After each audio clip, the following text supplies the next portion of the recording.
Let's go now to Dr. Ben Carson. He joins us this morning from Florida. You've seen those poll numbers, Dr. Carson. What do you think went wrong? Well, you know, poll numbers go up and down. I wasn't excited when they're up. I'm not excited when they're down. You know, this is a very fluid contest, and it's the reason that we have it. We have opportunities for people to listen carefully, you know, not to listen to the spin, but actually to listen to what's being said. And, you know, the people will make the correct choice.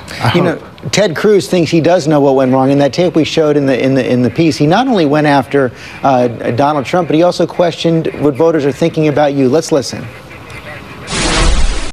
Who is prepared to be a commander-in-chief? Who understands the threats we face? Who am I comfortable having their finger on the button? Now, that's a question of strength, but it's also a question of judgment. And I think that is a question that is a challenging question for both of them. How do you respond to that analysis from Ted Cruz? Well, you know, we've all had different types of experiences. There's no question that I haven't spent a lot of time schmoozing and asking for big money and going to cocktail parties. But I've spent many a night in the operating room, cold, sterile place, with a little child's life on the line, working very hard to preserve that. You know, that's a very different kind of experience. Lots of 2 a.m. in the morning calls and making snap decisions on what needs to be done. Do you think that's the extent of Ted Cruz? Excuse me for a second, sir. You think that's the extent of Ted Cruz's experience, schmoozing, going to cocktail parties with donors? Well, I think he has a different kind of experience, more of a politician's experience. And I have a healer's experience. And it's a different kind of experience. And the fact of the matter is, you know, I've had a lot of experience in corporate America. I've worked with a lot of CEOs. And one of the things I recognize is that a good CEO doesn't necessarily know everything, but he gets a lot of people around him. He has a vice president of HR, of finance, of mergers and acquisition, etc., and uses them in an appropriate way. There is no way that I or anybody else who's running is an expert in every area. There's no question about that. But do you know how to use the people around you? Do you have wisdom and judgment? And that is demonstrated by the life that you've led. But, you know, you've been making that point for several weeks now. It doesn't seem to be working. Your poll numbers continue to fall. Are you going to have to try something different? No. I will, hopefully, you know, people will determine at some point, do we want to continue down the road that we have been going down for a long period of time? Or are we going to stop? You know, when it comes to experience in Congress, you've got almost 9,000 years worth of it. I don't know that that is really the correct answer, at least that kind of experience. And, you know, you had some strong words for party leaders on Friday, responding to that story in the Washington Post that John Carl mentioned. It said that they had come together to discuss a brokered convention strategy and to stop someone like Trump or perhaps you. And you then put out a statement saying, if this was the beginning of a plan to subvert the will of the voters, replace it with the will of the political elite, I assure you Donald Trump will not be the only one leaving the party. Are you prepared to make good on that threat? Well, one of the reasons that I got into this is because I heard the frustration in people who are so tired of backroom deals, of subterfuge, of dishonesty.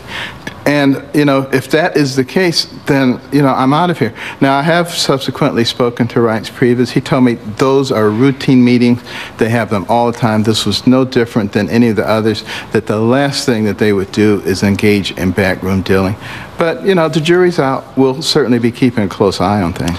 Lots of this reaction this week to Donald Trump's comments about banning U.S. entry to Muslims. You said you disagreed with it. Others have gone further. Marco Rubio called it offensive. Jeb Bush said Trump appeared unhinged. Did you find these comments offensive? Well, those are probably not comments I would have used. I understand the concept of, you know, not letting people in until they are well screened. I just wouldn't do it on the basis of religion.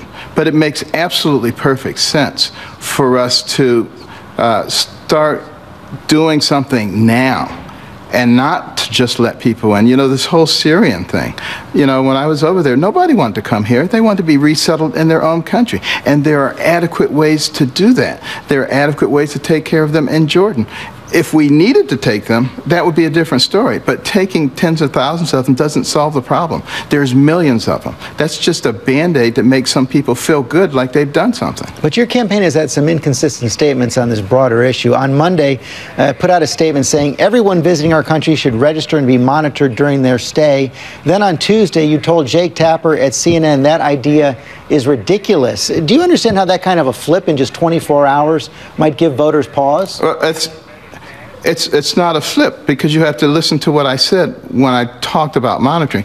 What I said is when I go into another country, they want to know where I'm going, what address I'm going to be staying at, how long I'm supposed to be there. That's what I'm talking about when I'm talking about monitoring. I'm not talking about following them around with the FBI. You just want them to lay out their itinerary. Yeah, I mean, we should be able to find them. We should know what they're doing here. But won't a terrorist just lie?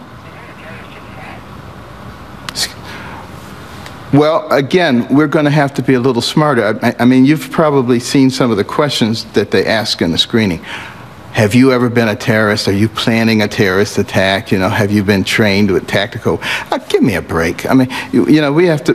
Why don't we go to the Israelis and ask them how they do it? Why do we have to reinvent the wheel? You have said that you do not believe that Islam is consistent with the Constitution. What did you mean by that? If you accept all the premises, including Sharia, you know, which places women in a subservient position, which places other religions in a subservient position, which, you know, imposes things like death on homosexuals and people with sexual deviations, etc. You know, these things are not consistent with the American Constitution. So if somebody, you know, believes in Islam and they're willing to reject those portions openly, I don't have a problem with that. But if they're not willing to reject them, then it is not consistent with what we're doing here. And all you have to do is go back to the Holy Land Foundation trial and look at the explanatory memorandum that was brought up there that shows what the agenda of the Muslim Brotherhood in America is. People need to know this stuff.